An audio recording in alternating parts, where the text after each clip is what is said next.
Você já sentiu que, por mais que você se prepare, na hora do parto você pode simplesmente ser levada pela correnteza do hospital e perder o controle da sua própria experiência? Um dos segredos para você não se sentir assim é ter um plano de parto que realmente comunique as suas preferências para a equipe que vai te dar assistência. Nesse vídeo eu vou te ensinar a construir um plano de parto eficaz para que você seja ouvida mesmo se você estiver totalmente imersa dentro da sua experiência de parto. Se você não me conhece, meu nome é Ângela, eu sou bióloga, trabalho com educação para o parto e o meu objetivo é unir o conhecimento da biologia à preparação para o parto e assim ajudar mulheres a alcançarem experiências de parto melhores e mais positivas. E para começar, eu quero começar fazendo uma distinção entre o plano de parto e o que eu gosto de chamar de lista de preferências para o parto. Plano de parto dá uma ideia de que você tem um plano para o seu parto. E se você assistiu já outros vídeos do meu canal, se você me acompanha há algum tempo, você sabe que se tem algo que não dá para fazer com o parto é planejar ele. E aí por causa disso as pessoas falam de plano A, plano B, plano C, mas eu realmente acho que ao invés de ficar fazendo planos, o mais interessante seria você criar uma lista com as suas preferências para o processo de parto, porque isso deixa tudo mais flexível e mais positivo também. Então aqui nesse vídeo eu vou ajudar você a construir uma lista de preferências para o seu parto. E na prática, essa lista ela não serve só para o momento do parto, só para você comunicar ali para a equipe que vai te dar assistência como você gostaria que o seu parto acontecesse, quais são as suas preferências na hora do parto. Essa lista serve também para você, junto com o seu parceiro, refletir sobre quais são as suas preferências para o parto. Afinal, as pessoas são diferentes, as pessoas têm preferências diferentes, porque se não fosse assim, você não precisaria criar a sua lista. Você poderia simplesmente pegar uma lista na internet, todo mundo teria o mesmo plano de parto, todo mundo teria a mesma lista. Mas não é assim que acontece, né? As pessoas têm preferências diferentes e criar essa lista antes do parto começar é uma oportunidade para você pensar sobre o processo de parto, para você comunicar para o seu parceiro quais são as suas preferências também. Além disso, essa lista também vai ajudar você a se comunicar com os profissionais que vão te dar assistência antes do parto começar. Geralmente, a gestante tem uma consulta ali por volta de 34, 35 semanas de gestação, onde ela vai conversar com o profissional que está fazendo o pré-natal dela sobre quais são as preferências dela para o parto, onde ela gostaria que o parto acontecesse, quem ela vai querer que esteja com ela durante o processo de parto, quais são os métodos de alívio da dor que ela quer usar. Então, quando você cria essa lista de preferências, você facilita essa comunicação, você pode levar essa lista nesse dia, né, nessa consulta onde você vai falar sobre o parto, e isso vai fazer com que você lembre de falar tudo que você quer falar e que fique tudo combinadinho, acertado ali com o profissional que está fazendo essa consulta com você. Claro que o cenário ideal seria que esse profissional anotasse ali no seu prontuário quais são as suas preferências, talvez até anexasse a sua lista ali, porque assim, na hora do parto já vai estar tudo pronto e você não precisa lembrar de levar o seu plano de parto, a sua lista de preferências no dia. Mas a gente sabe que não é isso que acontece. Algumas vezes, esse profissional que fez essa consulta com você não é o profissional que vai atender o seu parto. Muitas mulheres têm os seus bebês de parto normal com a equipe de plantão. Então, o mais indicado é que você, mesmo tendo conversado sobre as suas preferências ali naquela consulta de pré-natal, que você leve a sua lista, o seu plano no dia do parto também. Então, para resumir, criar essa lista tem basicamente 3 funções. A primeira é criar uma oportunidade de você e o seu parceiro juntos pensarem sobre a experiência de parto. A segunda é uma ferramenta de comunicação para você usar na consulta de pré-natal, onde você vai falar sobre o parto. E a terceira é uma ferramenta no dia do parto para comunicar à equipe que vai atender você, que vai te dar assistência no dia do parto. E o que eu recomendo que você faça é que nessa lista você coloque as suas preferências para o parto e não o que você não quer no seu parto. É muito comum que as pessoas coloquem assim no plano de parto: não quero que me ofereça anestesia, não quero ser instruída para fazer força, não quero muitas pessoas na sala de parto. O que eu recomendo é que você faça o contrário, que ao invés de você colocar as coisas que você não quer, eu recomendo que você coloque as coisas que você quer, o que você gostaria de ter na hora do seu parto.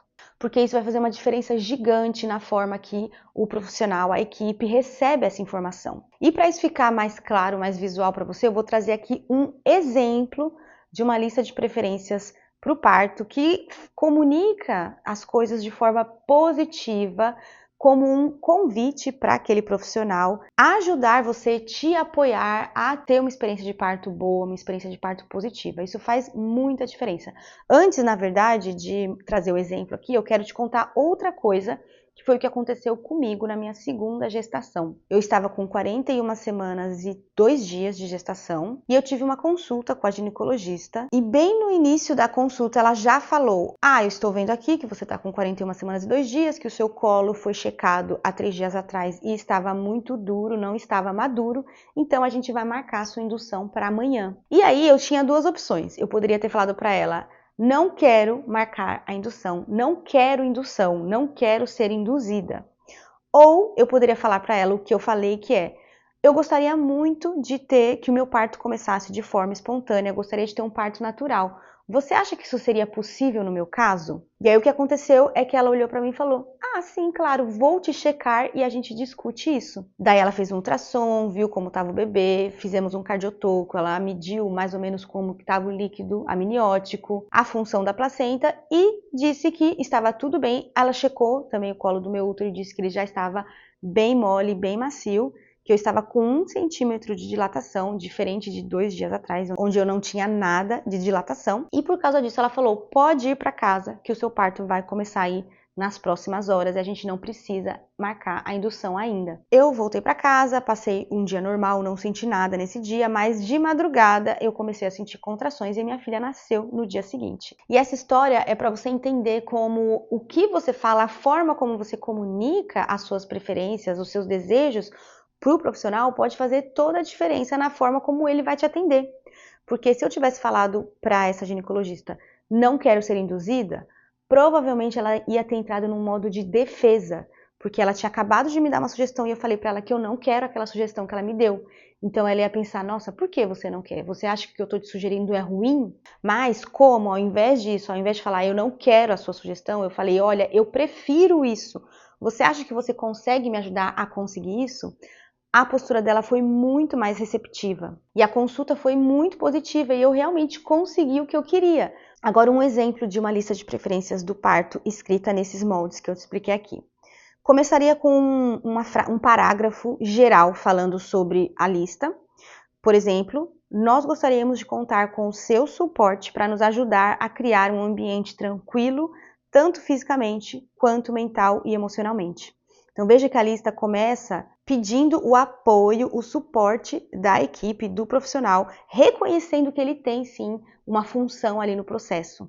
Gostaríamos também que o nosso parto ocorresse da forma mais espontânea possível. Essa é uma lista com as nossas preferências. Nós entendemos que alguns tópicos talvez precisem ser ajustados, alterados, dependendo do andamento do processo e das necessidades médicas da mãe e do bebê. Então, olha que ótima forma de você começar um plano de parto, uma lista de preferências, falando para a equipe que você gostaria de ter o apoio deles, o suporte deles para criar um ambiente calmo, um ambiente tranquilo. E aí, alguns tópicos que poderiam ser adicionados nessa lista: início espontâneo e progresso natural fisiológico do trabalho de parto, ao invés de falar não quero indução. Tranquilidade e calma na sala, possivelmente com luz suave. Conversas e perguntas podem ser dirigidas primeiramente ao acompanhante. Então, ao invés de falar não quero barulho, não quero luz, não quero que falem comigo, esse seria uma forma mais positiva de comunicar isso. Presença do meu acompanhante durante todo o processo. Privacidade para discutir procedimentos propostos. Suporte para me manter em movimento e assumir posições favoráveis, ao invés de falar não quero ficar na cama.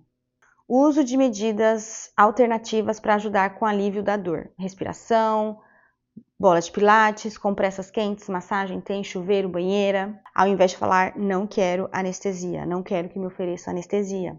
Na fase expulsiva, fazer força de forma espontânea, ao invés de falar não quero ser instruída, direcionada para fazer força. Enfim, isso são apenas alguns tópicos para ilustrar isso para você. Você poderia incluir muitos outros tópicos. Claro que o ideal é que a lista não fique muito grande, não fique muito extensa, para o profissional conseguir absorver ali de forma mais prática. O que eu recomendo é que a lista não tenha mais de uma página. E eu espero que isso que eu expliquei para você aqui possa te ajudar a construir um plano de parto, uma lista de preferências que vai ajudar você a ser ouvida, que vai ajudar você a ter as suas preferências atendidas no momento do seu parto. Se você está grávida e chegou até aqui, me conta nos comentários com quantas semanas de gestação você está. Eu espero muito que você tenha gostado do vídeo. Me conta também nos comentários se você gostou, o que você achou. E eu vejo você no próximo vídeo.